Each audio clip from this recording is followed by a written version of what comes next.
ಏನ್ bro Monday market rocket ತರ ಮೇಲೋಗುತ್ತೆ ಅಂದ್ರಿ, ನೋಡಿದ್ರೆ ಡಕೋಟಾ ಎಕ್ಸ್ಪ್ರೆಸ್ ತರ ಕೆಳಗಡೆ ಬಂತು ಅಂತ ಕನ್ಫ್ಯೂಸ್ ಆಗಿದ್ದೀರಾ? ಸೊ ಬನ್ನಿ ತಿಳ್ಕೊಳ್ಳೋಣ ಮಾರ್ಕೆಟ್ ಇವತ್ತು ಯಾಕೆ ಫಾಲ್ ಆಯ್ತು ಅಂತ. ನೀವು ಇಲ್ಲಿ ಅಬ್ಸರ್ವ್ ಮಾಡಿದ್ರೆ ಮಾರ್ಕೆಟ್ ಬಂದ್ಬಿಟ್ಟು 24,000 ಲೆವೆಲ್ ಅನ್ನೋದನ್ನ ರೆಸಿಸ್ಟೆನ್ಸ್ ಆಗಿ ತಗೊಂಡು 2 ಸಲ ಅಲ್ಲಿಂದ ಫಾಲ್ ಆಯ್ತು. ಸೊ ರೀಸನ್ ಬಂದ್ಬಿಟ್ಟು ಇಷ್ಟೇ, 24,000 ಅನ್ನೋದು ಸೈಕಾಲಜಿಕಲ್ ನಂಬರ್ ಆಗಿರುತ್ತೆ.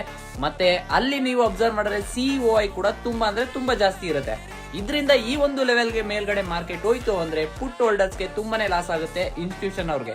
ಸೊ ಇದರಿಂದ ಮಾರ್ಕೆಟ್ ಆ ಲೆವೆಲ್ ಇಂದ ಮೇಲ್ಗಡೆ ಹೋಗಕ್ಕೆ ಬಿಟ್ಟಿಲ್ಲ, ಅಲ್ಲಿಂದ 2 ಸಲ ಫಾಲ್ ಆಯ್ತು. ಇನ್ನ ನಾಳೆ ಏನಾಗುತ್ತೆ ಅಂತ ನೀವು ಕನ್ಫ್ಯೂಸ್ ಆಗಿದ್ರೆ, ಸೊ ನೀವು ಇಲ್ಲಿ ಅಬ್ಸರ್ವ್ ಮಾಡಬಹುದು, ಇವತ್ತು ಮಾರ್ಕೆಟ್ ಫಾಲ್ ಆದ್ರೂ ಸಹ FII DII ಇಬ್ರು ಅವ್ರ ಪೊಸಿಷನ್ ಕಾಲ್ ಸೈಡ್ ಅಲ್ಲಿ ಇದೆ. ಸೊ ಇದರಿಂದ ಏನ್ ಎಕ್ಸ್ಪೆಕ್ಟ್ ಮಾಡಬಹುದು ಅಂದ್ರೆ ನಾಳೆ ಒಂದ್ ಸ್ವಲ್ಪ ಗ್ಯಾಪ್ ಅಪ್ ಎಕ್ಸ್ಪೆಕ್ಟ್ ಮಾಡಬಹುದು.